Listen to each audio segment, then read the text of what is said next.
After watching Season 6 Part 1, I can't help but feel that Kenny Payne, a character who started off with so much promise, got the short end of the stick. His journey feels all over the place, and like many fans, I'm left wondering, why did the writers hold Kenny back from truly shining, especially in the Sakai Taai? We're diving deep into that today, but before we get started, make sure you hit that like button, share this video with your friends, and if you're new here, subscribe so you don't miss out on our latest breakdowns and theories. Now let's dive right in.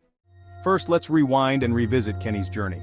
When we first meet him, Kenny is just an innocent kid, friendly, easygoing, and completely unprepared for the harsh realities of high school. Sadly, that made him an easy target. Enter Anthony LaRusso, who, in a cruel twist of fate, becomes the bully in this story, echoing what his father Daniel LaRusso faced decades earlier. Unlike Daniel though, Kenny didn't have a wise mentor like Mr. Miyagi to guide him. Feeling lost and desperate, Kenny turned to Cobra Kai, searching for strength and a way to stand up for himself. At Cobra Kai, Kenny found a mentor in Robby who had a unique connection to him. Robby knew Kenny's brother Sean from juvie, and saw a reflection of his younger self in Kenny. Robby helped him channel his frustration and build his confidence, but with Cobra Kai in the midst of an all-out dojo war, things quickly spiraled out of control. Even something as small as wearing a Cobra Kai t-shirt could ignite a fight, and Kenny soon found himself clashing with others like Nate and Bert. All of this turmoil pushed Kenny deeper into a world where anger became his fuel. Kenny's frustration hit a boiling point during the All-Valley tournament when he unleashed all of his pent-up rage on Anthony. This was a turning point, not just for Kenny, but for Robby too. Robby, who had already walked his own path of dealing with anger and resentment, didn't want Kenny to make the same mistakes. He tried to pull Kenny out of Cobra Kai, but to Kenny, this felt like a deep betrayal. Robby had convinced him to join in the first place, and now it seemed like he was just abandoning him. With Robby gone, Quicksilver saw an opening and decided to mentor Kenny himself, teaching him the ruthless Quicksilver method he once used on Daniel.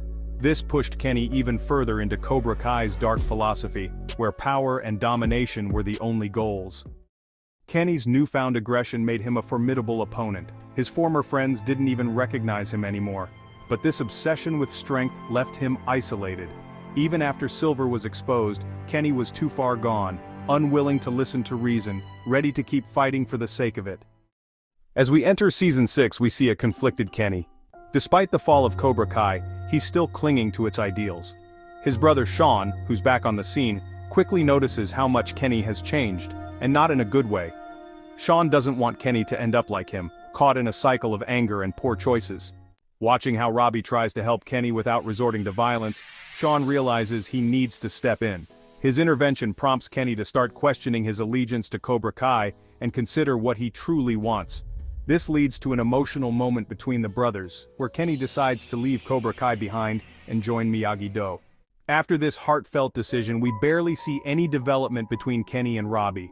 The writers missed a golden opportunity to explore their dynamic and what it means for them to walk this new path together.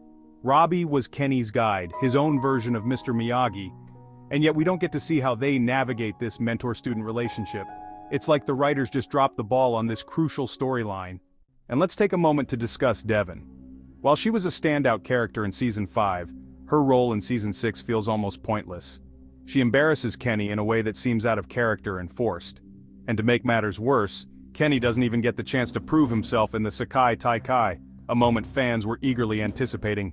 Instead, he's pushed to the sidelines, making him feel less important than he really is.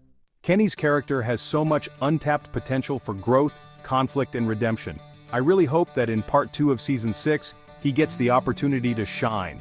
Whether he continues on his current path or finds a new direction, Kenny's story is far from over. Here's hoping the writers give him the arc he deserves. Now let's address some of the leaks floating around. Rumor has it that Kenny rejoins Miyagi-Do for the Sakai Taai tournament after Sam suffers a wrist injury and can't continue. Kenny supposedly steps in to take her place. However, Miyagi-Do doesn't perform well, landing at the bottom of the rankings. Later, it's revealed that Kenny has secretly been working for Quicksilver the whole time, betraying Miyagi-Do from within. But keep in mind, these are just leaks, nothing is confirmed. So what do you think? Could this really be the direction Kenny's story takes? If you enjoyed this breakdown, make sure to like the video, share it with your friends and family, and subscribe if you're new to the channel. Thanks for watching, and remember, Cobra Kai never dies.